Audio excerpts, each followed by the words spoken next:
حضرت اسامہ حضور سے بے تکلف تھے اور جو ضرورتیں تھی حضور سے آ کے کہہ لیتے تھے، ظاہر پوتوں کی جگہ پہ تھے، کوئی بھی کام ہوتا بلا تکلف حضور کی خدمت میں حاضر ہو جاتے۔ حضرت اسامہ بن زید کہتے ہیں ایک دن رات کا ایک حصہ بیت چکا تھا اور مجھے حضور سے کوئی کام، کوئی حاجت حضور سے جڑی تھی اور اس کی تکمیل چاہ رہا تھا، تو میں رات کے وقت ہی آ گیا۔ ظاہر ہے کہیں جانا ہو تو بندہ سوچتا ہے، لیکن جہاں اتنی بے تکلفی ہو وہاں کہتا ہے چلو میں چلا جاتا ہوں، تو وہ حضور کی خدمت میں حاضر ہو گیا۔ تو آقا کریم تشریف لے آئے۔ اللہ اکبر۔ حضور علیہ السلام نے ایسے ہی چادر لپیٹی تھی اور حضور کے اطراف میں وہ بھار تھے، لیکن مجھے نہیں پتا تھا کہ اندر کیا ہے، تو میں نے حضور سے حاجت کہی، حضور نے میری حاجت پوری کر دی۔ فلما فرغت من حاجتی، جب میں اپنی حاجت سے فارغ ہو گیا، جو میرا کام تھا وہ ہو گیا، تو پھر میں نے یہ سوال کر ہی لیا، قلت ما ھذا الذی انت مشتمل علیہ، میں نے کہا حضور یہ کیا ہے جس کے اوپر آپ نے چادر ڈال کر ڈھانپا ہوا ہے؟ فکشف، تو حضور نے کچھ بتانے کی بجائے چادر ہی کھول دی۔ جب چادر کھلی تو منظر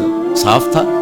میں نے کیا دیکھا سنو، حضرت اسامہ بن زید بن حارثہ بیان کرتے ہیں، فائز الحسن والحسین علی ورقہ، ایک پہلو سے امام حسن چمٹے تھے اور ایک جانب امام حسین چمٹے ہوئے، دونوں نے حضور کے پہلوؤں سے جفی لگائی ہوئی تھی، حضور علیہ السلام کے کشہین سے، حضور کے پہلوؤں سے لپٹے ہوئے تھے۔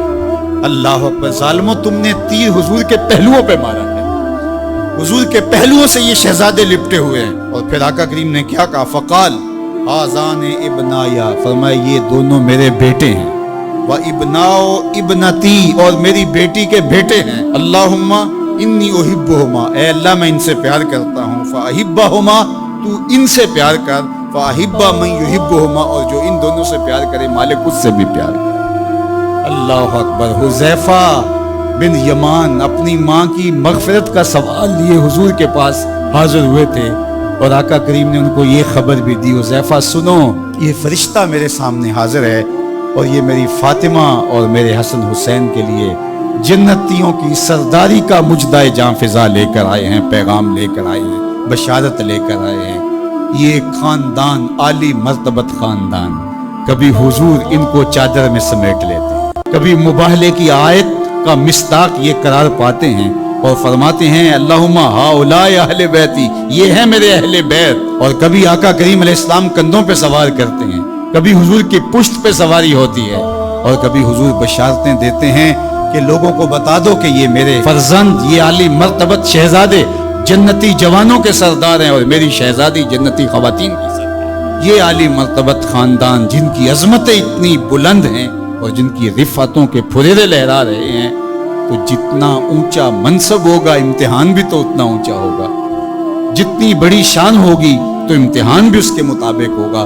پھر 10 محرم کو جو امتحان ان شہزادوں نے دیا اور ثابت کیا کہ ہم سرداران جو جنت ہیں وہ ایسے نہیں بن گئے، کیسے کڑے امتحان سے گزر کر کے ہم اس مرتبہ رفیع کے اپنے آپ کو حقدار بتا رہے ہیں۔ کوئی یہ نہ کہے کہ پیغمبر نے اپنے نواسے جان کے ایسے ہی بشارت دے دی تھی اور یہ عظمت ان کو حاصل ہو گئی تھی، ورنہ ان کے اندر کیا رکھا تھا۔